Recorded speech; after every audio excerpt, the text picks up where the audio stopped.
안녕하세요, 라이딩 다이어리입니다. 오늘은 국토정주 두 번째 영상을 이제 올립니다. 이번 영상에서는 충주 탕금대에서 문경 불정역까지 가는 코스를 담았습니다. 스트라바에 기록된 기록을 보면 이번 코스는 134.88km, 획득고도는 1400m입니다. 획득고도가 굉장히 높은 편이죠. 이따 말씀드리겠지만 소조령, 이하령을 넘어서 문경 불정역까지 가야 되고 다시 돌아와야 되기 때문에 두 번씩 넘은 꼴이 돼요. 그래서 획득고도가 굉장히 높습니다.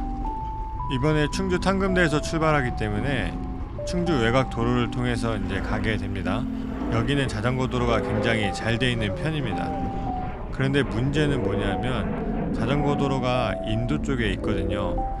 일반 도로 옆에 30cm 정도 높이 위에 자전거 도로가 있는 거죠. 포장도 잘 돼 있고 깔끔하고 또 국토정주 표지판도 잘 돼 있는 편이라서 미리 준비만 좀 하시면 어렵지 않게 갈 수 있습니다. 좀 아쉬운 거는 뭐였냐면 자전거길이 잘 돼 있는 편인데 그 외곽 지역을 지나갈 때에 거기에 카페라든지 음식점이라든지 혹은 가게들이 있습니다. 그런 데에는 이제 인도가 중간에 끊기게 되죠. 진입로가 있고 또 나가야 되는 길이 있다 보니까 중간중간에 생각보다 끊겨 있는 길들이 있습니다. 끊겨 있는 거야 그냥 지나가면 되는데 자전거 도로가 끝나고 다시 시작되는 그 부분이 조금 턱이 있어요. 물론 턱이 굉장히 높거나 점프를 뛰어야 되거나 앞바퀴를 들어야 될 정도는 아닌데 로드 입장에서는 굉장히 신경이 쓰이죠. 로드가 주로 펑크 나는 게 뾰족한 물건들이 바퀴에 박히는 경우는 그렇게 많지는 않습니다. 로드 같은 경우에는. 그런데 이제 턱 같은데 밟다가 터지는 경우가 생각보다 꽤 있거든요. 그런 데 지나갈 때는 좀 걱정이 되긴 하죠. 그래서 추천하진 않지만 이 지역은 차가 별로 없기 때문에 차라리 도로로 가는 게 어떤가 싶은 생각이 들 정도로 굉장히 신경 쓰이는 턱들이 있습니다. 그리고 수안보 온천 쪽으로 이제 쭉 가게 되고 거기까지만 해도 별로 큰 어필이라든지 어려운 길은 없습니다. 거의 평지에 가까운 길이기 때문에 그래도 수월하게 갈 수 있는 길들이에요. 그러나 문제가 하나 있죠. 국토정주의 꽃이라 불리는 이화령이 있고 이화령 바로 앞에는 소조령이 있습니다. 사람들에게 이화령은 굉장히 많이 알려져 있더라고요. 그래서 이화령이 좀 힘들다, 국토정주의 꽃이라고 이야기하긴 하죠. 근데 그 앞에 소조령이 있는데 소조령도 만만치 않습니다. 이화령이랑 비교했을 때 거리가 조금 짧긴 한데 그것도 생각보다 거리가 꽤 있어서 어필을 상당히 힘들게 가야 되기는 합니다. 왜 이하령이 정말 국토정주의 꽃이라고 불릴까 이런 생각을 하다가 이번에 가보고 나서 깨닫게 된 거는 뭐냐 하면 사실 보통 국토정주를 시작하면 서울 쪽에서 부산 방향으로 하행을 하게 되죠. 그러면 소조령과 이화령이 나타나기 전까지는 길고 큰 어필이 거의 없습니다. 제가 기억하기로는 없어요. 이 정도까지 길고 이 정도까지 각이 있는 곳은 없습니다. 보통 어필이 있어도 굉장히 짧죠. 몇백 미터 될까? 몇백 미터 정도 되는 어필이 대부분인데 이하령에 오게 되면 이하령만 한 5, 6km 정도 거리가 되는 어필입니다. 소조령도 한 3km 정도 됐던 것 같아요. 그러다 보니까 이하령이 정말 힘들 수밖에 없는 이유는 계속해서 평지를 왔는데 갑자기 소조령 한 3km 정도 되는 어필이 나타나고 그걸 지났는데 이제 본격적으로 이하령 한 5km 정도 되는 어필이 나타나니까 그게 굉장히 힘들게 생각이 들 수도 있겠다라는 생각을 하게 되고요. 그리고 이하령을 넘으면서 그런 생각이 들었어요. 이게 정말 어렵고 힘든 코스이냐, 초보자들은 가기 힘든 코스이냐 라고 했을 때 물론 완전 초보자들은 올라가기 힘들 수도 있겠죠. 흔히 스스로를 자린이라고 부르는 사람들은 충분히 올라갈 수 있습니다. 물론 힘들긴 힘이 듭니다. 그래도 못 갈 정도는 아니라는 거예요. 어필할 때 간단합니다. 기아 다 털고 언젠간 다 올라가겠지 하는 마음으로 계속 하다 보면 올라갑니다. 저 같은 경우도 이하령 올라가는데 30분 이상 걸려요. 제가 잘 타는 사람도 아니고 체력이 대단한 사람도 아니기 때문에 그냥 보통 사람인데 이하령이 아무래도 그래도 경사각이 좀 있다 보니까 가는데 시간이 꽤 걸리기는 합니다. 그래도 갈만은 하다라는 생각이 들 정도는 되는 거죠. 그리고 이화령 정상에 도착하게 되면 큰 비석에 이화령이라고 써있는 돌이 있습니다. 거기서 사진들 많이 찍으시죠. 저도 이제 사진을 찍긴 했는데 혼자 가다 보니까 자전거만 사진을 찍게 했습니다. 그리고 이 꼭대기에는 약간의 주차장하고 편의시설이 좀 있는데요, 매점이 하나 있습니다. 이 매점에 대해서 좀 말씀드릴 건 뭐냐면, 저 같은 경우에는 이날 좀 급하게 왔고 급하게 출발하다 보니까 아침 식사를 못하고 왔어요. 그리고 이화령까지 올라왔으니까 굉장히 지치죠. 지칠 수밖에 없는데 매점이 있으니까 거기서 뭐 사 먹으면 되겠다 싶었어요. 막상 사 먹기는 했는데 정말 가격이 비싸요. 가격이 정말 비싸가지고 추천드리고 싶진 않습니다. 저 같은 경우에는 우동에다가 작은 샌드위치 그리고 커피 한 잔 마셨는데, 이게 왜 비싸다고 느껴지냐면 작은 샌드위치 같은 게 정말 손바닥만한 삼각형의 샌드위치였거든요. 근데 그거 하나에 4,000원, 5,000원 팔더라고요. 실제로 이 일반 가게에서 그거 얼마나 파는지 모르겠습니다. 근데 그 정도면은 정말 맛있는 거 먹을 수 있거든요, 샌드위치 중에는. 그런데 거기서 파는 손바닥만한 삼각형 모양의 그 샌드위치는 정말 식빵에다가 잼 한 줄 딱 한 층 들어가 있는 그런 샌드위치인데 너무 비싸게 받더라고요. 다른 물건들도 좀 굉장히 비쌌습니다. 물론 그분들도 돈을 버셔야 되고 거기 계약 조건이 어떤지 몰라도 어느 정도 높은 가격을 받아야 유지가 되는 건지는 모르겠습니다. 그래도 비싸다는 생각이 굉장히 들었던 건 왜 그러냐 하면, 저 같은 경우에는 중고등학교 때 하고 그 다음에 군대 가기 전까지 대학생활하면서 등산을 꽤 많이 갔었습니다.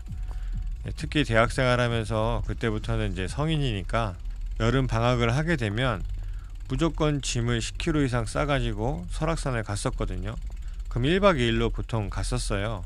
왜 1박 2일로 가냐 하면 제가 설악산까지 가는 시간도 있고, 저 같은 경우는 백담사 쪽에서 올라가기 시작해서 대청봉 갔다가 그다음에 양양으로 내려왔었거든요.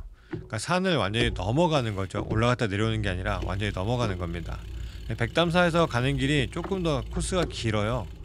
마음 먹으면 하루 만에 갈 수 있기도 하지만 산을 그렇게 보통 가지 않죠. 산은 즐기러 가는 거기 때문에 시간을 넉넉히 잡고 1박 2일로 갔었습니다. 근데 왜 이러한 이야기를 하냐 하면, 거기에 가면 어떤 분들이 계시냐면 정말 산이 좋아서 산 주위에서 사시는 분들이 있어요. 산 주위라고 하는 게 산 주위에서 뭐 집을 얻어서 이런 게 아니라 산에서 몰래 텐트 치고 살아가는 거죠. 근데 이분들이 생활비를 벌어야 되니까 어떻게 하냐면요, N사에 육개장 있지 않습니까? 컵라면 그 작은 거 소총봉 정도 되는 곳에서 파는 거예요. 근데 그 팔 때 어떻게 하냐면, 거기에는 전기시설이 없다 보니까 식당 같은 데 보게 되면 물 끓이는 보온병 큰 거 있지 않습니까? 은색으로 된 거. 거기에 물을 끓여가지고 허리부터 머리 위까지 올라오는 큰 통에다가 물을 끓여가지고 그거를 통째로 들고 올라갑니다. 라면이랑 그 통째로 들고 올라가서 그곳에서 사람들에게 한 4,000원, 5,000원에 파는 거죠. 실제로 거기서 그것을 먹게 되면 돈이 아깝지 않았어요. 왜냐면 거기까지 라면을 가지고 오는 것도 힘든데 물까지 다 들고 오시잖아요. 심지어 뜨거운 물을 들고 오는 거예요. 가스 버너를 가지고 물을 끓여주는 게 아닙니다. 그런 분들이 그렇게 하니까 그 돈이 아깝지 않았고 오히려 고마웠죠. 돈을 주면서도 고마워요. 어떻게 이렇게까지 이런 걸 가져와서 이렇게 팔까. 정말 맛있거든요, 거기서 먹으면. 그런 케이스라면 인정하고 맛있게 먹을 수 있을 것 같아요. 근데 이화령은 충주 시내랑은 거리가 좀 있는데 문경이랑은 가깝지 않습니까? 그러니까 어떤 물건을 받아서 올린다고 하면 요즘 차로 금방 올라올 수 있는 시대이기 때문에 그런 교통의 발달을 생각하면 높은 가격을 받는 게 좀 아쉽다라는 생각이 들고, 또 요즘은 사실 누가 물건 들고 갑니까? 업체에서 다 배달해 주잖아요. 그렇게 생각해보면 그것도 비싸다는 생각이 머릿속에서 떠나질 않더라고요. 물론 그런 분들이 있습니다. 예를 들면 나는 그런데 좀 비싸더라도 그런데 가서 이렇게 먹고 하는 게 너무 좋다. 그거는 그분들의 여행 스타일이니까 충분히 인정할 수 있습니다. 근데 만약 그런 게 아니라면 이화령에서 잠시 쉬시고 경치 구경하고 사진 찍으시고 바로 다운힐을 하시는 게 좋을 것 같습니다. 다운힐을 하게 되면 금방 문경에 도착을 하거든요. 그러면 이제 보급을 할 수가 있습니다. 뭐 종류가 다양하지 않은 거는 뭐 어쩔 수 없는 부분이지만 가격적인 부분을 생각해보면 굳이 거기서 먹을 이유는 없다고 생각이 들더라고요. 뭐 개인의 판단이겠지만 저는 개인적으로 그랬습니다. 그리고 이화령 다운힐 같은 경우에는 당연히 올라온 만큼 재밌게 가는 거죠. 물론 저에게 재밌는 시간은 아니었어요. 왜냐하면 다시 올라와야 되니까, 야, 내려가는 만큼 올라와야 되는데 이렇게 내리 꽂아도 되나 싶은 생각이 들었습니다. 즐겁게는 못 갔습니다. 이 이화령 다운힐 할 때 조심해야 될 거는, 제가 거기에 간 게 4월 중순이거든요. 포장 상태는 괜찮았습니다. 괜찮았다고 보는데 낙엽 같은 것이 도로 양쪽 끝에 있어요. 이화령이 차가 많이 다니는 것 같지는 않은데 그래도 종종 다녀서 아마 도로에 그런 것이 떨어져 있어도 바깥쪽으로 많이 밀렸던 것 같아요. 그럼에도 바깥으로 완전히 밀려나지 않은 구역이 있어요. 그리고 도로 끝에 걸쳐있는 경우도 꽤나 많이 있습니다. 우리가 이화령 같은 곳에서 다운힐을 하다 보면 고각에서 속도도 많이 붙고 또 이화령은 꼬불꼬불 하단 말이에요. 정말 잘 타시는 분들이야 흔들림 없이 다운힐을 할 수 있겠지만, 좀 부족한 사람들은 도로를 이곳저곳 다 이용한단 말이에요. 때로는 안쪽에 붙었다가 바깥쪽으로 빠지기도 하고, 또 타다 보면 실수로 밀리기도 하고 뭐 그렇지 않습니까? 물론 속도를 잘 줄이는 게 중요하겠지만, 속도를 줄이더라도 정말 유의해야 될 것은 낙엽 같은 것들 조심해야 됩니다. 왜냐면 속도도 많이 붙고 커브길이니까 그런 데서 한번 미끄러지면 관성에 의해서 나가 떨어집니다. 무조건 벽에 부딪히는 구조가 돼 있는 거죠. 그래서 그런 걸 좀 조심해서 내려오시면 좋을 것 같습니다. 그리고 이제 문경 불정역을 향해서 가는데 여기도 거의 어필은 없었던 것 같아요. 정확하게 기억은 안 나는데 힘든 구간은 없었던 것 같습니다. 사실 저 같은 경우에는 소조령과 이화령을 2번씩 넘었기 때문에 웬만해서는 어필이라고 기억이 안 남은 것 같아요. 어쨌든 편하게 가고 있었는데 여기서도 재밌는 일이 하나 있었어요. 이날도 국토종주 하시는 분들이 몇 분 계셨어요. 제가 다운힐을 끝내고 문경 불정역으로 가는 길에도 국토종주 하시는 분이 있었어요. 저 멀리 보니까 국토종주 하는 분이 한 분 계시고, 그 앞에 보니까 웬 아줌마가 생활용 자전거를 타고 가는 것처럼 보이는 그런 한 분이 또 계셨어요. 사실 혼자 타다 보면 좀 지루한 면이 있지 않습니까? 근데 누가 앞에 나타나면 아, 내가 저 사람을 추월해야지, 이런 좀 혼자만의 재미를 갖게 되는데, 그 바로 앞에 국토종주 하시는 분은 추월을 했습니다. 추월을 해가지고 쭉 갔는데 그 앞에 아줌마 같고 생활용 자전거 같은 분은 이상하게 점점 멀어지는 것 같은 거예요. 전혀 못 따라가겠더라고요. 그 다음에 신호등이 있어서 신호등에 걸려갖고 그분을 보게 됐는데, 아줌마는 아니었고 저보다 좀 젊으신 분인 것 같은데 키는 좀 작으신데 몸 자체가 피지컬이 굉장히 좋아 보이는 거예요. 그러니까 막 운동을 해가지고 몸이 있어 보이고, 이게 아니라 기본적으로 통 자체가 크신 분들 있잖아요. 그런 몸을 가지신 분이었는데 자전거는 또 굉장히 허름했어요. 어느 정도로 허름했냐 하면 스프라켓 같은 것도 잘 관리가 안 돼서 아마 녹이 쓴 것처럼 보였어요. 정확하게 녹이 쓸었는지는 모르겠지만 녹 쓴 것처럼 보였고, 그 다음에 자전거 세우는 그 지지대 있지 않습니까? 그게 달려 있었어요. 근데 자전거는 로드형이에요. 그분이 의식했는지는 몰라도 신호 바뀐 다음에 또 출발하는데 전혀 못 따라가겠더라고요. 점점점 멀어지고 어찌할 수 없는 대단함을 가지신 분이었습니다. 그래서 참 창피했어요. 왜냐면 저는 카본 자전거에 이번에 이제 기변하게 되면서 달려있으니까 아비아브 아데온 휠도 카본 휠도 끼고 있었단 말이에요. 그리고 저지도 입고 있고 빕도 입고 있고 클립도 끼고 있는데 이게 다 무슨 소용인가. 운동화 신고 운동복 입고 허름한 자전거 사신 분이 훨씬 빨리 가는데, 그래서 창피한 생각이 좀 들었었습니다. 문경 불정역에 도착하니까 아까 추월했던 분이 오시더라고요.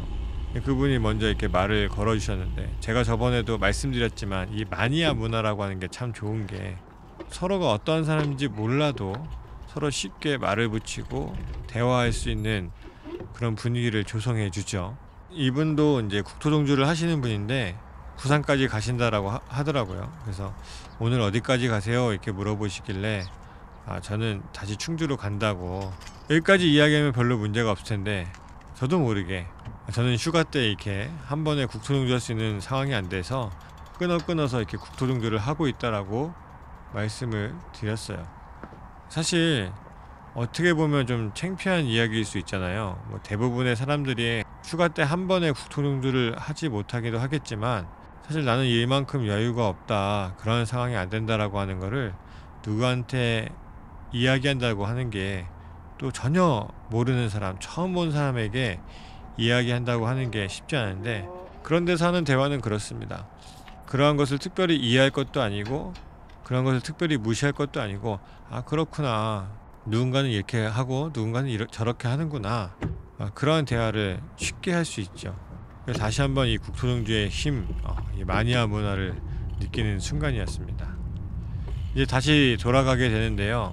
벌써 60여 킬로를 왔는데 다시 60여 킬로를 달려서 가야 되는 상황이 되니까 조금 힘이 빠지긴 하더라고요. 특히 이제 이화령하고 소조령하고 같이 넘어야 되니까 깜깜하긴 했습니다. 그래도 이제 어떻게 가야죠. 이화령은 이제 또 힘들게 이제 올라가서 거의 꼭대기쯤 도착했는데 거기 아줌마들이 놀러 오셨나봐요. 이화령이 그렇게 지나가시다가 들리시는 경우가 꽤 있나봐요. 아줌마들이 이제 저를 보고 와 대단하다 이렇게 말씀해 주시는 거예요.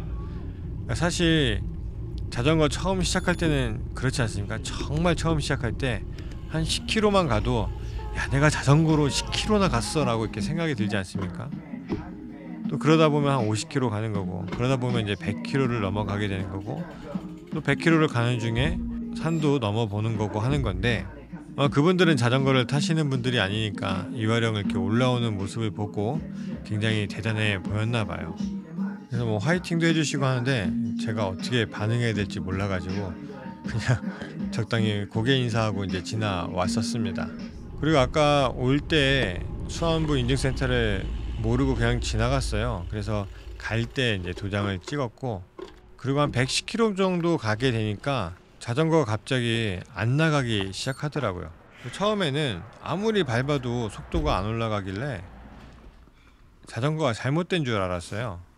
제가 평지에서 그냥 달리면 30에서 33 정도 달린다고 말씀드렸는데 갑자기 평지인데도 25km까지 밖에 안 나가고 힘을 줘서 페달을 밟는데도 뭔가 걸려서 안 나가는 것처럼, 그래서 디스크 브레이크에 문제가 생긴 줄 알았어요.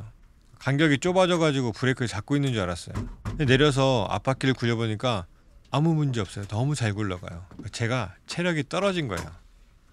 배터리 우리 사용하다 보면 옛날 AA 건전지 같은 거 잘 쓰다가 어느 순간에 출력이 확 떨어지지 않습니까? 그것처럼 확 떨어지더라고요.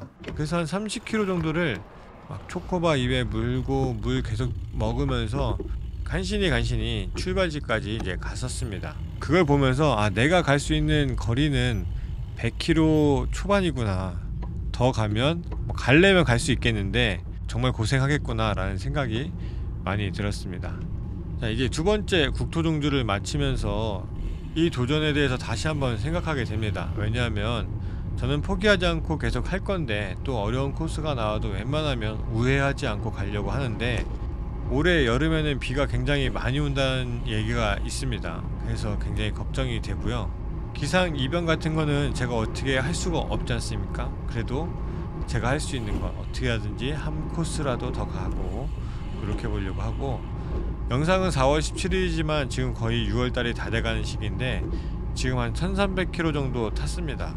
제가 올해 마일리지 목표가 2500km인데 벌써 반을 넘었어요. 반을 넘었는데 아직도 불안한 느낌이 드는 거죠. 갈수록 일이 바빠져가지고 평일에 라이딩을 거의 못하고 있고, 또 제가 같이 하는 동호회 쪽에서도 저의 월요일을 잡아먹는 경우가 있어요. 잡아먹는다는 표현이 좀 죄송하지만 제가 국토종주를 해야 되는데 그 시간을 어쩔 수 없이 할애해야 되는 부분들이 있고요. 또 대체 휴일이 끼게 되면서 좀 골치 아픈 게 아이들이 유치원을 안 간대요. 이번에 석가탄신일 지나고 대체 휴일이 있지 않습니까? 아이들이 유치원을 안 가니까 가족과 함께 해야 되는 시간으로 제가 써야 되는 경우들도 있고, 비가 온다면 또 비가 오는 거고, 그래서 굉장히 걱정입니다. 많이 왔다고 생각했지만 안정권에 들었다는 느낌이 전혀 들지 않더라고요. 오늘도 여기까지 시청해주셔서 감사하고 다음에 또 뵙겠습니다. 항상 안전 라이딩 하세요.